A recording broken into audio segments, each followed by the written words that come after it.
I noticed that in the last 5 years or so, I've talked to quite a number of young adults who are going through some form of crisis. Usually they were in their mid-20s, between 23 and 26. It's strange for me because I don't remember going through those kinds of crises when I was that age. At that age, my only concern was whether I had a stable job or not. The concerns of these young people I talked to were quite sophisticated. Research says that the brain starts to mature by age 25. And that's why by age 25, most people become much more mature in their thinking. From being idealistic in their teenage years, they become much more pragmatic, more realistic by age 25. They begin to make really good and rational decisions. But with that transition also comes a bit of crisis. Young millennials have a name for it. It's the quarter life crisis. Usually we experience a crisis when there's a gap somewhere inside us. It can be a gap between our desires and our experience. It can be a gap between what we aspire for and what we think we're really capable of achieving. We can sense a gap when we are not where we want to be, when there is a gap between our self-image and our real situation. The bigger the gap, the greater the crisis.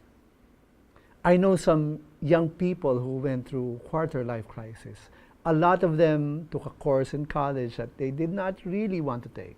Or they had no idea what they wanted when they entered college, so they took something that they weren't really sure about. Some of them got into jobs after college that did not match their strongest gifts and talents. Some were pursuing careers that was, taking them farther and farther away from what they longed to become deep in their hearts. They were set up for a crisis. Meron ding iba na nasa ganitong sitwasyon dahil wala silang choice. Maaring nag-aalaga sila ng mga magulang o kailangan nilang kumayod kasi sila ang inaasahan ng pamilya. O kaya kailangan nilang kumita kasi maraming utang na dapat bayaran. When we experience crisis, it is usually a good time to take stock of ourselves. We need to assess our situation, what we are really meant to be and do in life. We determine what direction we want to take, and then we take steps to get where we want to go. This is a time for course correction, to take positive steps in the right direction.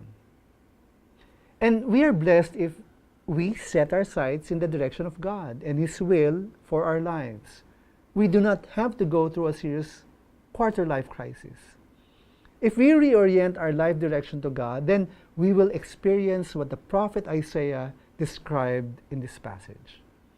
Even youths shall faint and be weary, and young men shall fall exhausted. But they who wait for the Lord shall renew their strength. They shall mount up with wings like eagles. They shall run and not be weary. They shall walk and not faint.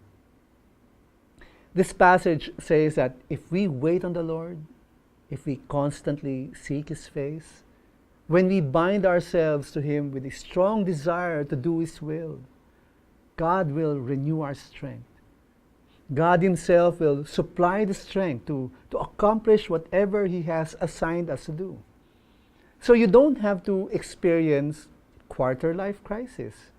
It's time for a real course correction. It is not too late. Seek God's will for your life. Cling unto Him and seek His face. Discern the direction that He wants you to take. Then, take positive steps in that direction. And your quarter life stage can be an opportunity for discovering God's will for you. Because in surviving and even thriving through quarter life, faith matters too.